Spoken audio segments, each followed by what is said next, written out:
C'est énorme. Ça veut dire que plus d'une personne sur 4 n'aime pas les Juifs en Belgique, en France, en Suisse, en Allemagne, etc. Inutile de faire des commentaires, vous avez compris l'ampleur du problème. Alors tout le monde a compris qu'au XXIe siècle, les stéréotypes et les préjugés concernant les Juifs sont encore bien ancrés dans la mentalité de beaucoup d'Européens. Parce que pour beaucoup d'Européens, les Juifs, ce sont tous des gens malhonnêtes, qui sont riches, qui ont beaucoup d'argent, qui ont le nez crochu et qui vivent aux dépens des autres, qui profitent des autres, etc. Voilà le genre de stéréotypes qui circulent encore aujourd'hui dans nos milieux. Est-ce que c'est important d'un point de vue spirituel? Cette attitude, ce genre d'attitude envers ces Juifs, est-ce que c'est important? Eh bien oui, c'est très important. Parce que tout d'abord, Dieu nous appelle à aimer son prochain, n'est-ce pas? Dieu nous a dit, le premier commandement, Jésus dit, le premier commandement, c'est tu aimeras le Seigneur ton Dieu de tout ton cœur, de toute ton âme, de toute ta pensée, et tu aimeras ton prochain comme toi-même. Si vous n'aimez pas les Juifs, vous avez un problème. Parce que vous ne respectez pas déjà le premier commandement. Vous savez sans doute que les Juifs sont considérés comme nos frères aînés dans la foi, puisqu'ils étaient là avant nous. Dieu les avait choisis et ils étaient là avant nous. Alors la question que nous pourrions nous poser est celle que Caïn pose à Dieu en lui faisant cette demande. Parce que Dieu lui avait demandé auparavant, où est ton frère Abel? Et il lui répond par une question, suis-je le gardien de mon frère? Est-ce que c'est moi qui dois m'en occuper, le protéger, le garder? Mais là, la réponse est évidente et c'est oui. Oui, c'est toi qui devrais t'occuper de ton frère. Eh bien nous, en tant qu'Église, nous sommes appelés aussi à protéger notre frère aîné, c'est-à-dire le peuple juif. Mais est-ce que nous en prenons conscience?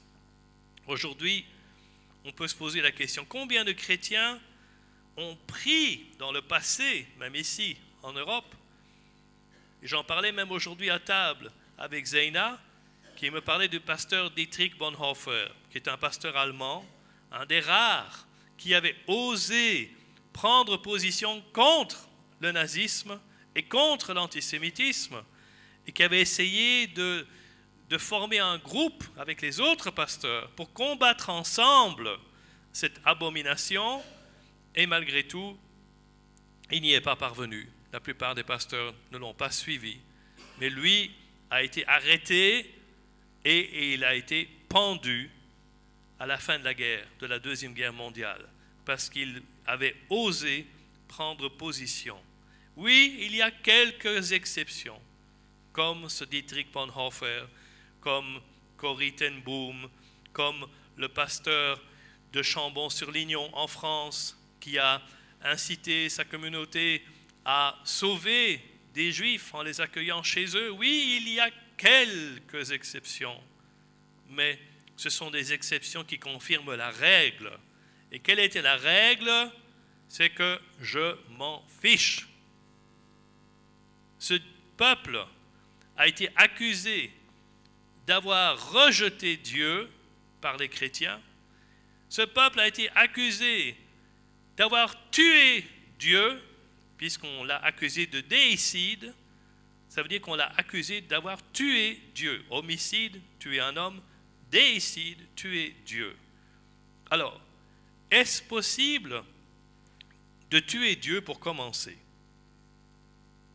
Dieu est tout-puissant. Comment pourriez-vous le tuer? N'est-ce pas? Deuxièmement, si nous regardons bien les faits bibliques et même historiques, qui a mis Jésus sur la croix? C'était les soldats romains, ce n'était pas le peuple juif, parce que le peuple juif n'utilisait pas la crucifixion, il n'avait pas le droit de crucifier qui que ce soit, parce que les gens qui avaient le pouvoir en Israël à ce moment-là, c'était les Romains. Et c'était eux qui utilisaient cette méthode de mise à mort sur la croix. Les Juifs, quand ils voulaient se débarrasser d'un criminel, qu'est-ce qu'ils faisaient? Ils utilisaient la lapidation. C'est marqué d'ailleurs dans la Bible que c'est la façon de procéder. Donc, on voit qu'il y a déjà ce problème, qu'on ne peut pas dire que ce sont les Juifs qui ont tué Jésus, parce que, puisque Jésus est Dieu, il est tout-puissant. Il n'y a personne qui aurait pu lui ôter la vie. D'ailleurs, il le dit lui-même. Dans Jean chapitre 10, il dit ceci: « Personne ne me l'ôte, ma vie. J'ai le pouvoir de la donner et j'ai le pouvoir de la reprendre. Et tel est l'ordre que j'ai reçu de mon Père. » Tel est l'ordre que j'ai reçu. En d'autres mots, ce n'était pas parce qu'il y avait des méchants juifs ou des méchants romains que j'ai fini sur la croix. Non. La crucifixion était dans le plan de Dieu, mes amis. Si Jésus n'avait pas donné sa vie, nous serions tous perdus. Nous ne serions même pas ici aujourd'hui. Donc merci Seigneur de ce que Jésus a donné sa vie pour nous. Et si on estime que ce sont les Juifs qui ont crucifié Jésus, eh bien, il faudrait dire merci aux Juifs. Parce que c'est grâce à eux que nous avons reçu notre salut. N'est-ce pas? Essayons de comprendre ces choses. De plus, qui est responsable pour la mort de Jésus?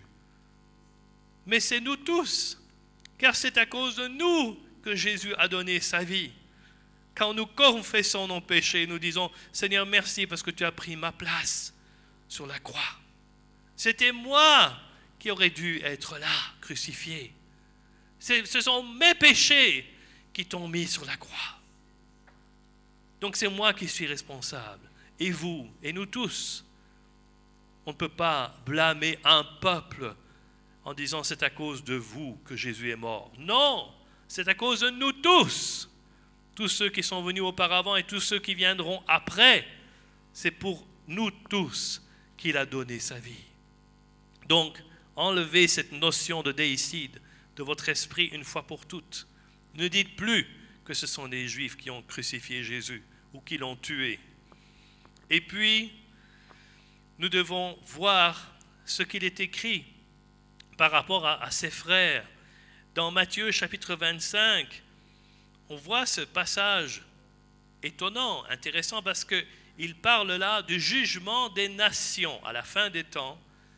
Et il est écrit dans Matthieu chapitre 25 à partir du verset 37, « Les justes lui répondront, « Seigneur, quand avons-nous vu avoir faim, et t'avons-nous donné à manger, ou avoir soif, et t'avons-nous donné à boire?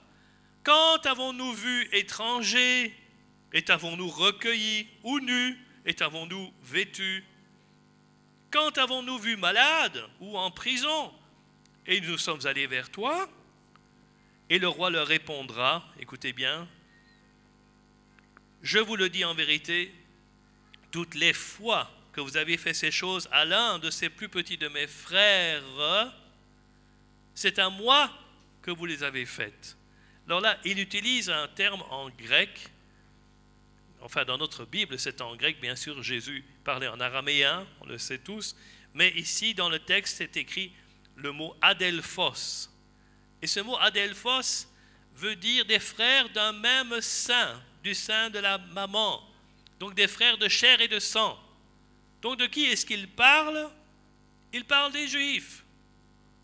Et il dit, si vous avez aidé des Juifs, vous les avez soulagés, vous les avez sauvés pendant la Deuxième Guerre mondiale, c'est comme si vous m'aviez sauvé moi.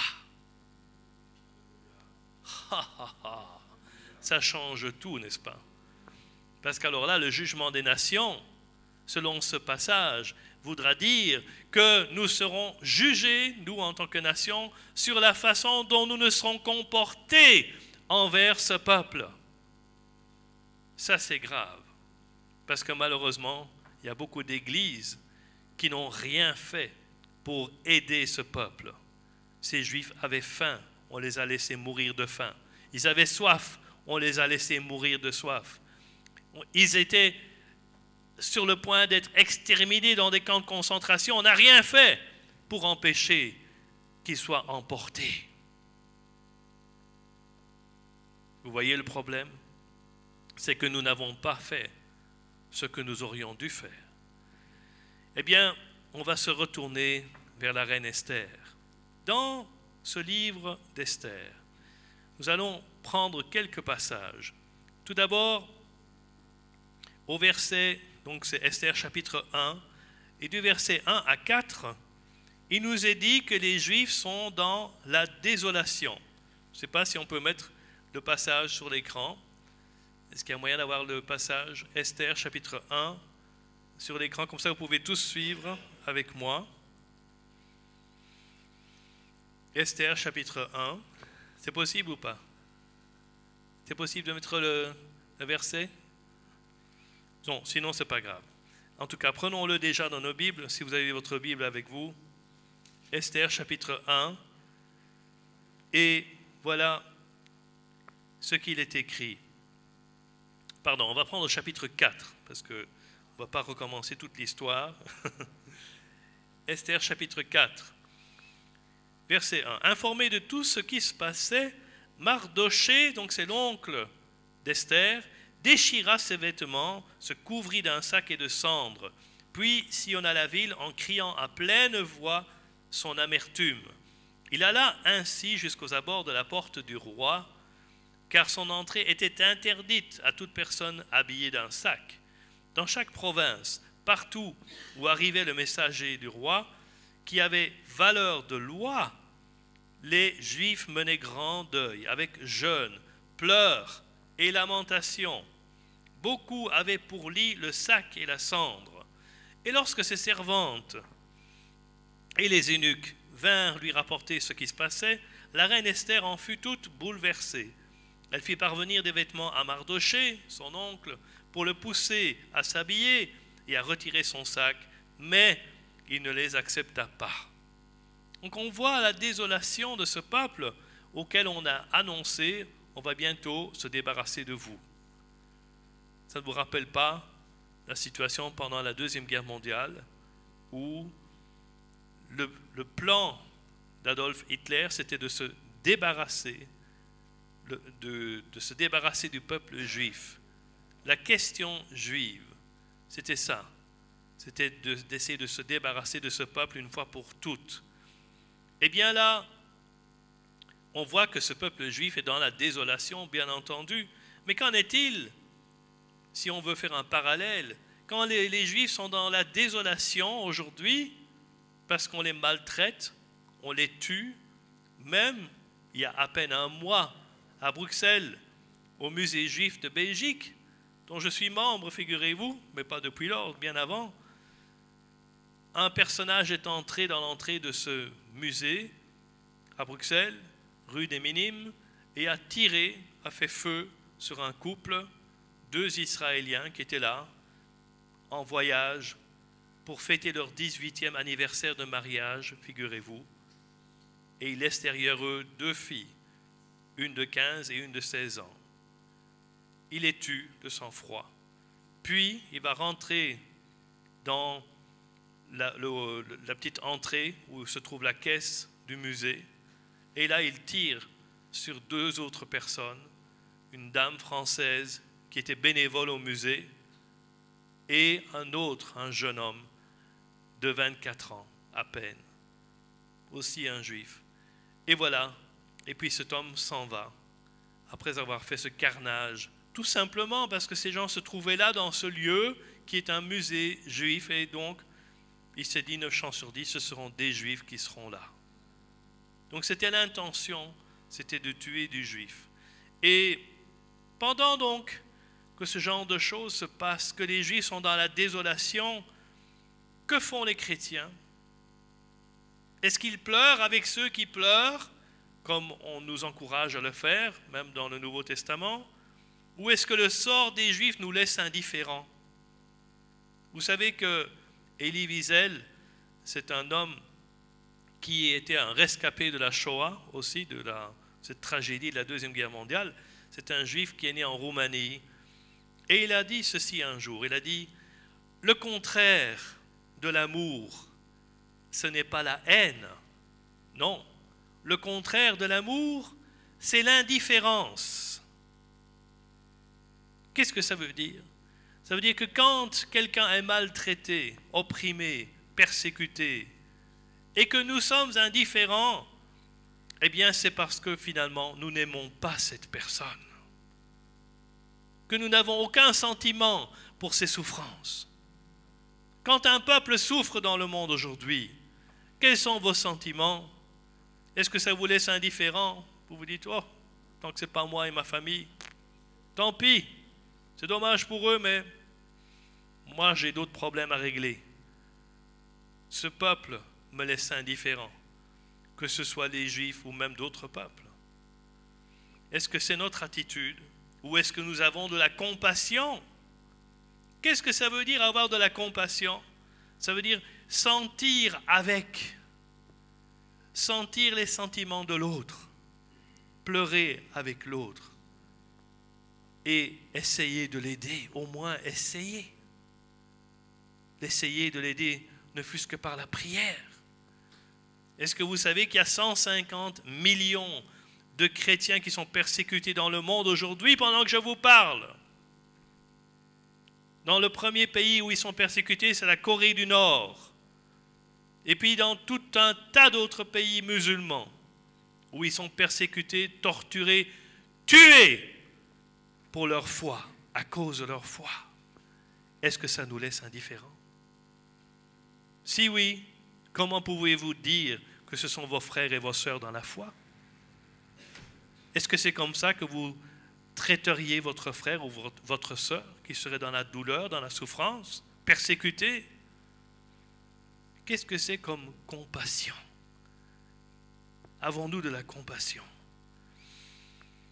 Eh bien, la parole de Dieu nous dit clairement, en parlant spécifiquement du peuple d'Israël, dans Ésaïe chapitre 40 et verset 1, il est écrit ceci: « Consolez, consolez mon peuple, dit votre Dieu.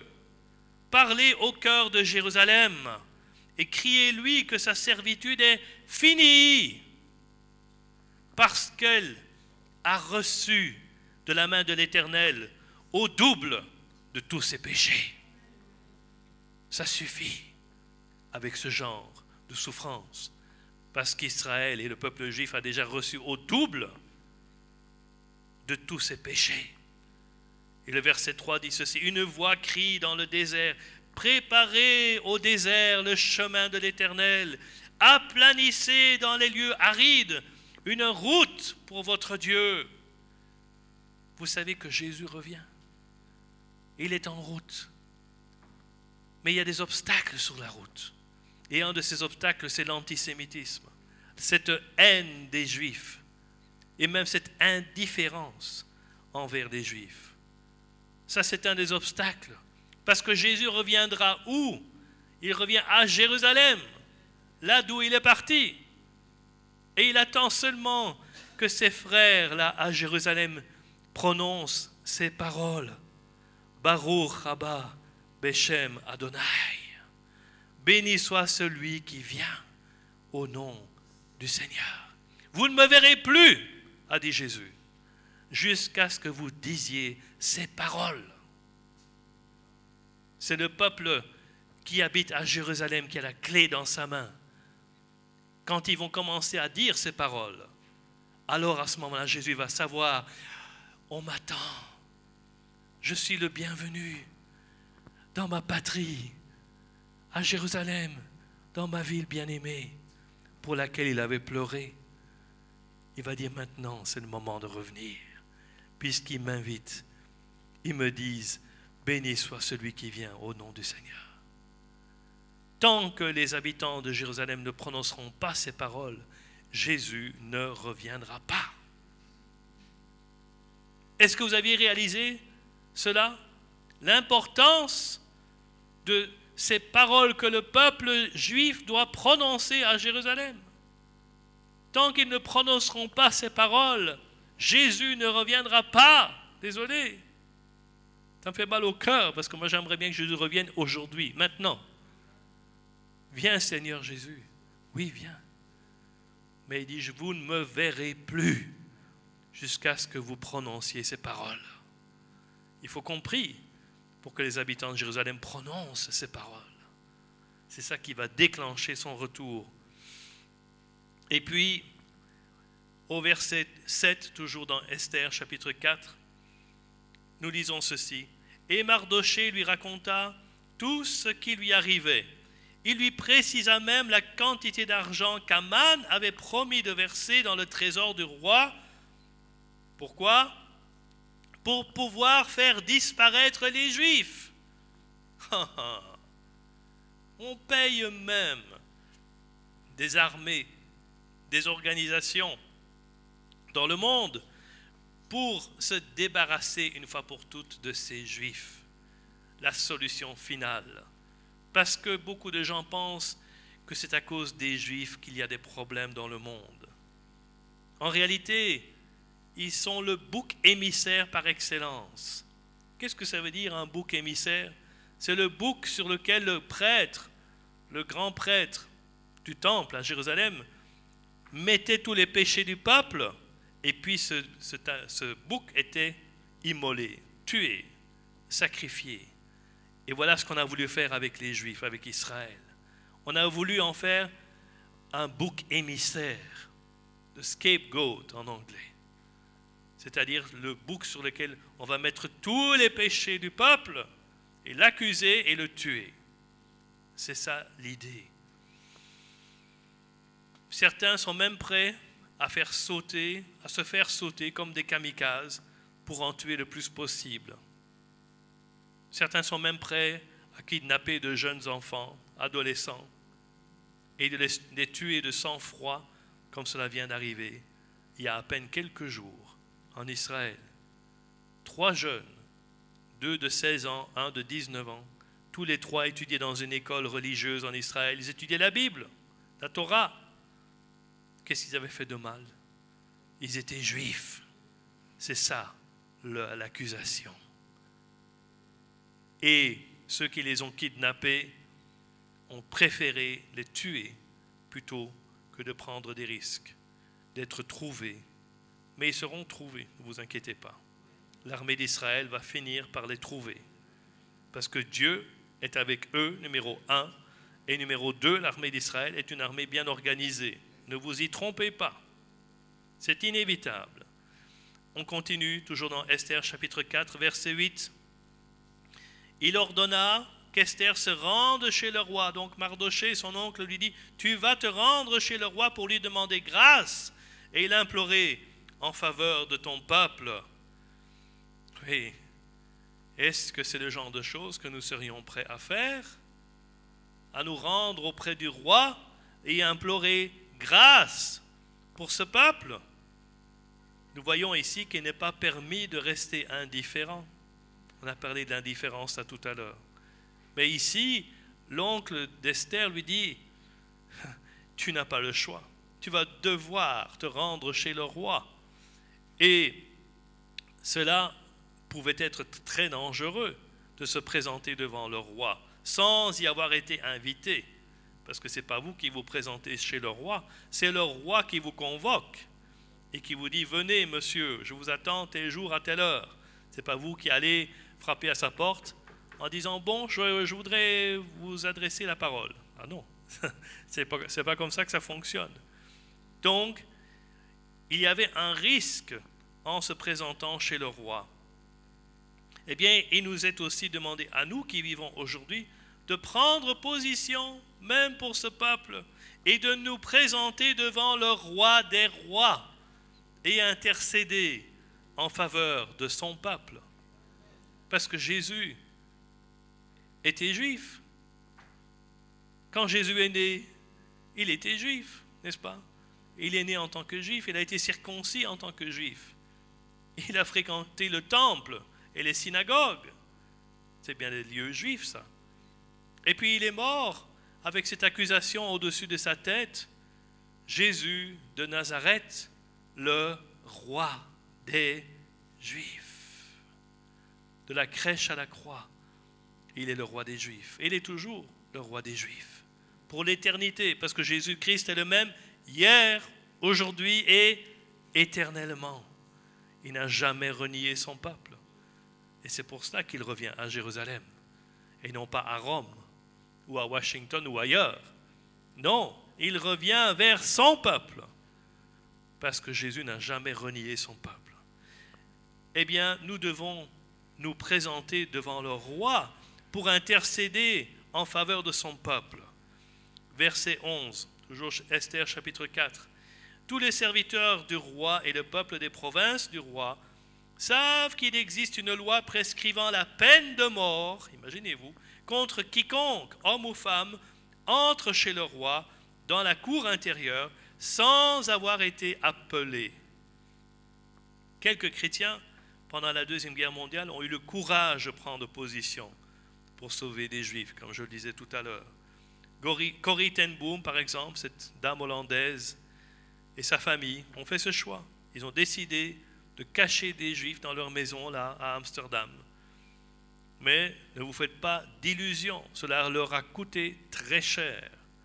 Cela même a coûté leur déportation en camp de concentration en Allemagne. Et sa sœur Betsy et son papa sont morts tous les deux dans les camps de concentration. N'oublions jamais cela. Et puis au verset 13 et 14, nous lisons ceci. Mardochée fit répondre à Esther, parce que sans doute elle hésitait à se rendre chez le roi en se disant, imaginez-vous, mon cher oncle, que moi je me présente chez le roi comme ça, j'encours un très grand risque. Mais son oncle lui répond, verset 13, ne t'imagine pas que tu échapperas seul d'entre tous les Juifs parce que tu es dans la maison du roi. Car si tu te tais maintenant, le secours et la délivrance surgiront d'autre part pour les Juifs. Là, on comprend qu'il lui dit, tu sais, Dieu est là. Et si toi, tu n'es pas disponible, si toi, tu n'es pas prête à faire ce que tu dois faire, Dieu trouvera une autre personne. Mais attention à toi, parce que toi et ta maison, vous périrez également. Ouh là là! Quel avertissement! Oui, peut-être que vous pouvez refuser l'appel de Dieu. Oui, peut-être que vous pouvez dire, Seigneur, non, je n'irai pas. Ça coûte trop cher, c'est trop risqué. Trouve quelqu'un d'autre. Hein? Comme je dis parfois en blaguant, comme il est écrit dans Ésaïe, me voici, Seigneur, envoie-le. Hein? Ça, c'est souvent ce qu'on pourrait dire. Hein? Le Seigneur appelle des gens dans sa moisson, me voici, Seigneur, envoie-le. Hein? Parce que moi, j'ai d'autres choses à faire. C'est parfois un peu l'attitude qu'on pourrait avoir. Hein. On se dit, mais Seigneur, bon, tu sais, moi, je ne suis pas très qualifié. Je bégaye, un peu comme Moïse, tu te souviens? Oui, Moïse. Et puis, je suis encore tout jeune, hein, comme Timothée peut-être. Ou je suis trop vieux, je commence à avoir des problèmes de santé. Ou ceci, ou cela. Bref, Seigneur, trouve quelqu'un d'autre. Eh bien, Mardochée lui dit, si tu te tais maintenant, le secours et la délivrance surgiront d'autre part pour les Juifs, et toi et la maison de ton père, vous périrez. Wow, wow, wow. On voit ici clairement